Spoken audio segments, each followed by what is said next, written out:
Bueno, la verdad que como socia de este club y presidenta, pues yo he dicho que lo más importante era qué nos iba a decir la justicia. Ella ha tenido la experiencia y yo también he tenido la lucha. Por lo tanto, hemos vivido distintas etapas de la vida, pero una misma experiencia. Y es que ser feminista no es un título, es una necesidad de mujer, tener conciencia de la colectividad de las mujeres, de la colectividad de los derechos, de que no podemos admitir que los derechos acentúen una situación de desigualdad. Yo cuando estudié la carrera, cuando terminé, no podía ser jueza, por supuesto, ni notaria, ni registradora, ni policía, ni el ejército. No es que tuviera yo mucha aspiración por ahí, pero era un sentido, es decir, el sentido de decir, yo cuando luchaba y me decía, ¿por qué si sois tan iguales no hacéis la mili? Digo, porque no, ser iguales no significa hacer las mismas tonterías. Yo lucho porque ni esté prohibido, ni esté obligado. Por lo tanto, que cada una, si una quiere ser coronela, pues que lo sea sin tener que casarse con un coronel, que es cuando te lo llaman. Por lo tanto, he tenido siempre una idea de que la titulación, el derecho a ser lo que quiera, es parte de nuestra libertad. Por eso hay una época que hay que luchar por los derechos, porque es que nos los negaban por el hecho de ser mujer. Y por tanto hay otros que se han sentido con los derechos siempre. Incluso en cosas íntimas como que es, bueno, en el caso de la violación, que aquí se nos presenta siempre como uno desalmado, que con una cuchilla en el cuello, pues no es verdad. El 60%, no me atrevería a decir mucho, se da en el ámbito de la familia y de los amigos de la víctima. Por lo tanto, no es una cosa que decían antes, es que yo los mataba, es que yo eso tal. Pero cuando es tu hijo el que te toca, pues, mire, son memos imbéciles, como les ha dicho el abogado de las manadas a sus clientes, pero son buenos hijos. Entonces, como son buenos hijos, te pueden violar, te pueden dar burundanga, te pueden dar lo que quieras, porque son buenos hijos. Y no saben que su madre, entre otras cosas, es una mujer. Entonces, yo esa idea de que luchar por los derechos nos hace tener una mentalidad distinta, porque sabes que la injusticia está en que no los tenga, no en que los conquiste. Y cuando los conquistas te sientes, bueno, ya puedo ser, como antes nos tenían que hacer los propios maridos, como a mí me pasó en la cárcel, no tenían que hacer un permiso para poder viajar, para poder hacer todo lo que quiera. Y viajaba siempre con el cuadernillo del notario, que el mío era buena persona, y me lo dio inmediato para que pudiera hacer lo que quería, pero te sale una esquina tú que vas a ser libre, pues así estábamos. Entonces, me parece que el ir conquistando esos derechos te va dando una seguridad en que por lo menos te puedes quejar. ¿Por qué no te puedes quejar? Pues en el caso de la violación, durante muchos años, la violación, que lo ha dicho Mariluz, era un delito contra la honestidad. Por lo tanto, ¿qué había que hacer primero? Tú denunciabas, decías, primero hay que ver si la víctima era honesta. Entonces había una investigación sobre la víctima. Y entonces todo era, yo me acuerdo que los casos que llevé de una chica que la mataron y todas esas cosas, bueno, pues era, gracias a Dios que la mía era de matrícula de honor, de no sé cuánto y tal, vamos, que no tenía ni un pero. No era en una discoteca, era un novio, primo, hermano de ella, y entonces admitieron que era terrible, que era tremendo, que era tal. Pero si no, si es que estaba en una discoteca, entonces tocaba un juez y decía, ¿cómo? ¿Qué hacía usted a las 3 de la mañana en una discoteca? Pues bailar. No, es que ahí está ya provocando. Hemos tenido sentencias como la minifalda, que en el fondo es que vino con la minifalda y yo, claro, no me puedo aguantar, guapa, a mí. Digo, oiga, me acuerdo de un artículo de Vicente, de Manuel Vicente entonces, que decía, yo es que voy por la calle y veo un escaparate con un jabón de jabugo lleno de grasita y me entran unas ganas, pero claro, piensa, te echa la mano al bolsillo y dices, pues tengo para 100 gramos, para 50 o para nada. Lo que no hace con una piedra, romper el escaparate, llevarte el jamón y salir corriendo, ¿no? Y de eso siempre me ha parecido como el derecho a poseer, porque tú te has excitado, pues esa para mí. Entonces esa sexualidad impuesta, que parece que es, pues se está imponiendo en la sociedad. Y ahora yo hago una idea, aparte de Marilú haber hablado de la prostitución, yo hablo también de la pornografía. Hoy la pornografía es agresión a la mujer, en la mayoría, en el tipo de modelo de ataque, de concepción de la sexualidad de los niños que ven. Antes veíamos el interior o el Playboy y te lo pasaba en fotocopia, pero en fin, no había una situación. Pero es que ahora lo ves. Y además, para que sea pornografía tiene que ser así de duro.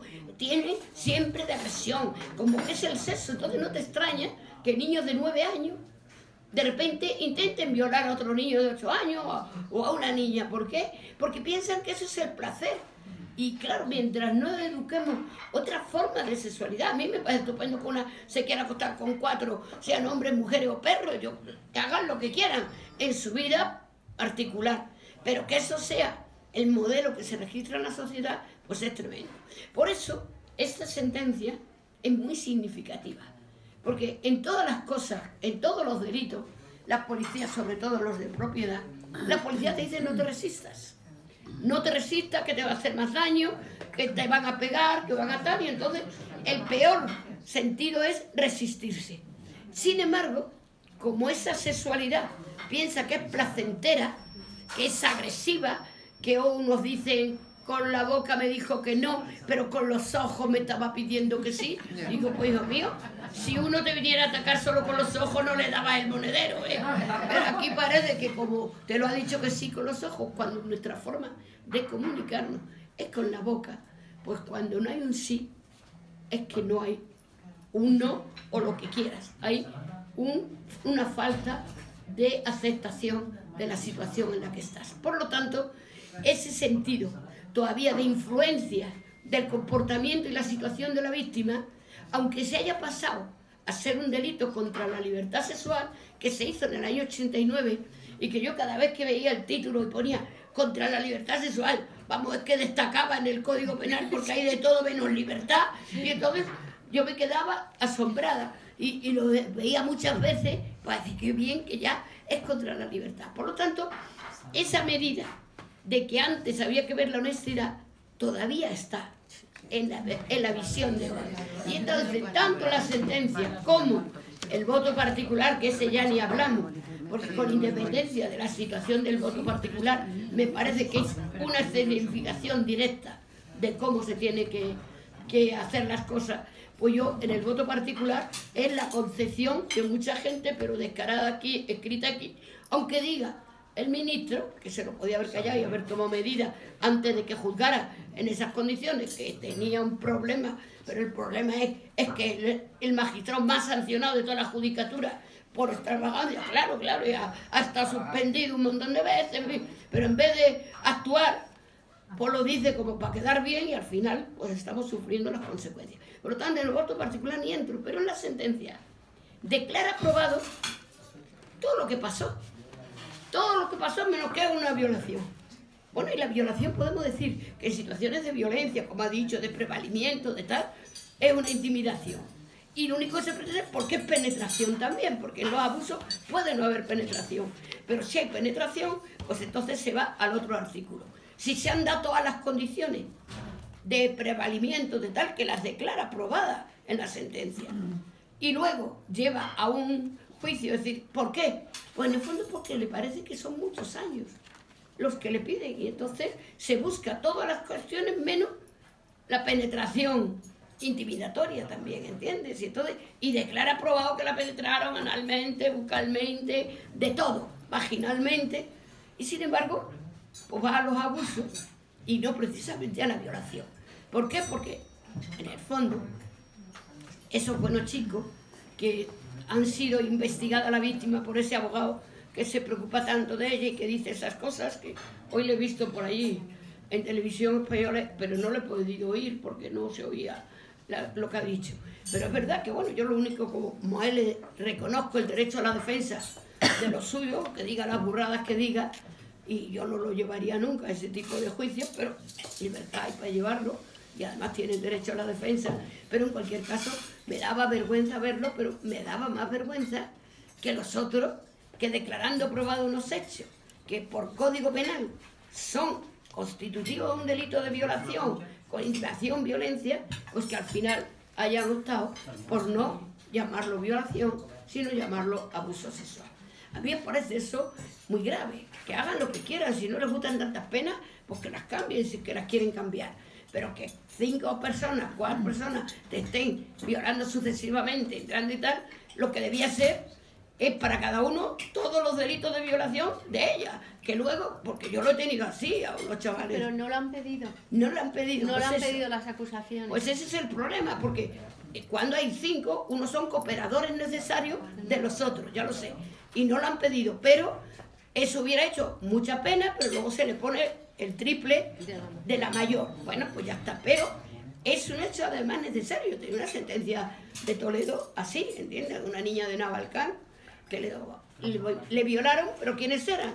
El hijo del secretario del ayuntamiento, otro de la buena familia de allí, y al final pues hubo una manifestación contra la víctima, pero le cayeron 30 y tantos años por todas las violaciones que habían hecho. Entonces hay siempre una restricción porque hay algo en el fondo, que es que te gusta.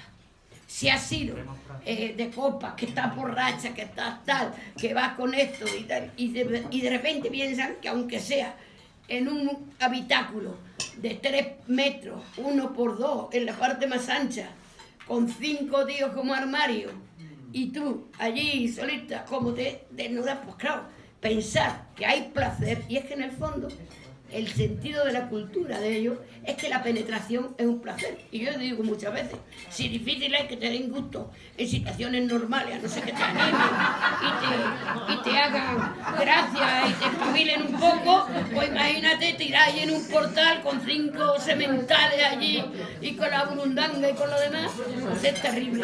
Pero es eso, como ellos solo entienden que la penetración es lo que pueden hacer, y aunque se nieguen, es que en el fondo les gusta, pues a todos les queda el sentido de la duda. De si esta, pese a eso, ha tenido un poquito de placer, ¿sabes?